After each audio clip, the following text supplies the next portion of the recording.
Hey everyone, this is Donna and welcome back to my channel.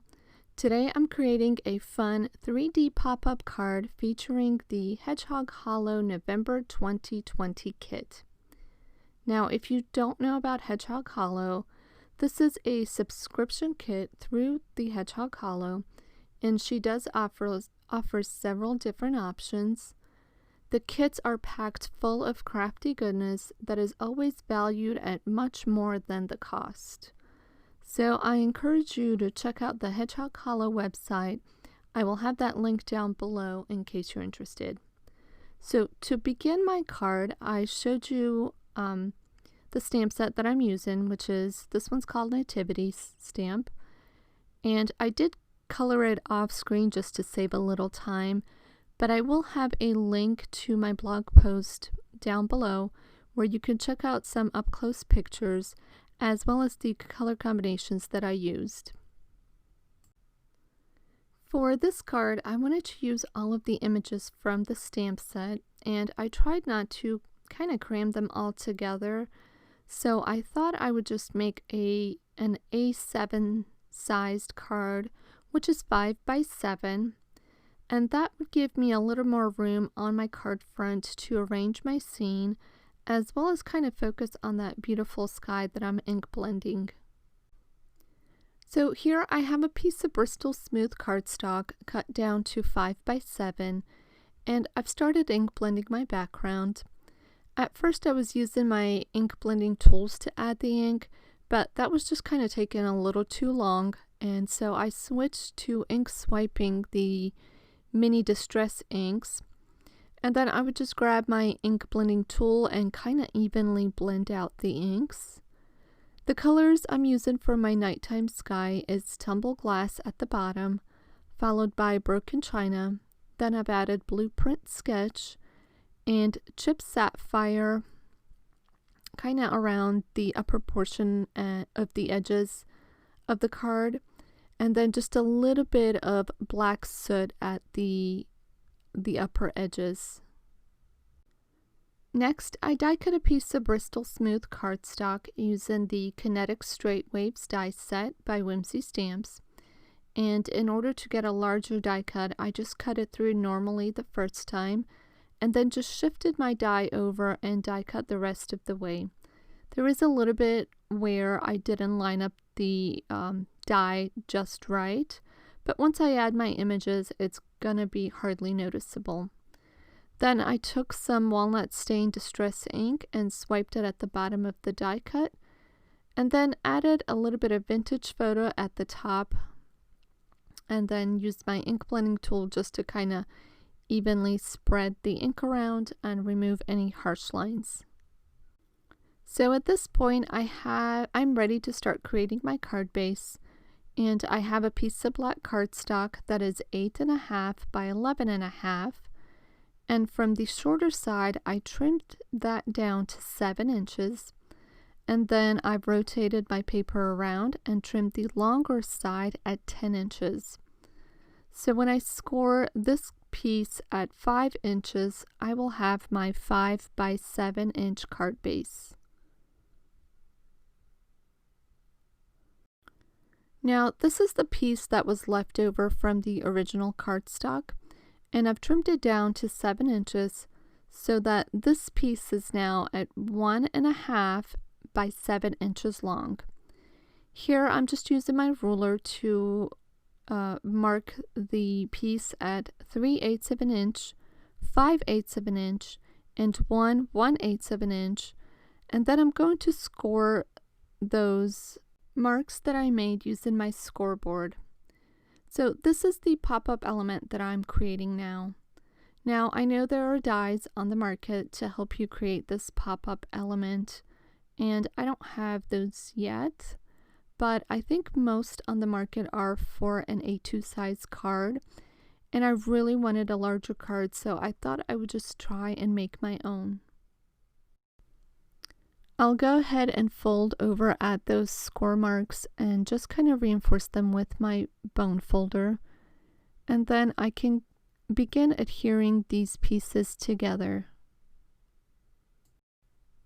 Now, I did make a little mistake putting the card together, and it's funny because when I did a trial run on this card, I did everything fine and I adhered it correctly. And then of course on camera I managed to mess it up, but I will show you how I should have created it so that if you are going to recreate a pop-up card like this, you don't do what I did. I have my ink blended panel that is completely dry, and I've used the Star of Bethlehem and stamped it in the upper right hand corner. Then I heat embossed it with white embossing powder. Also on the bottom portion of the card, I stamped out the sentiment, which reads, "For unto us a child is born," and I white heat embossed that as well. And then I'm taking my ink blended panel and I'm adhering it to the top of the card base. Now here is the pop-up element, and I'm going to freeze this frame and show you where the adhesive should have been added.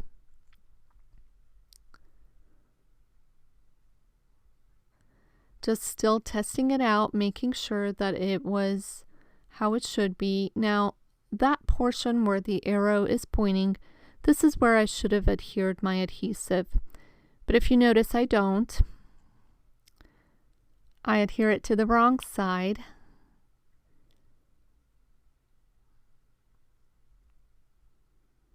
And then here again, I'm freezing this frame to show you where I should have been adhering the adhesive, and the bottom portion of the card base where that mechanism, that pop-up element should have been adhered. So anyway, I'll go ahead and add my adhesive, and I add the element in. And then at some point I realized I adhered it wrong, and instead of trying to take it apart and maybe refixing it, I just kind of go along with it, and my card is no longer a card. It's more like a centerpiece, or you know, a decoration piece that can go on the mantle. But I think if I was to do this all over again, I would maybe figure out a different pop-up element than this one. So I think I just need a little work on improving the construction of this piece. But in the end, I do make a card, or rather a display piece, that I'm really happy with. So here I'm finishing attaching the pop-up element to the bottom of the card base, and then I can start adhering the rest of the elements in place.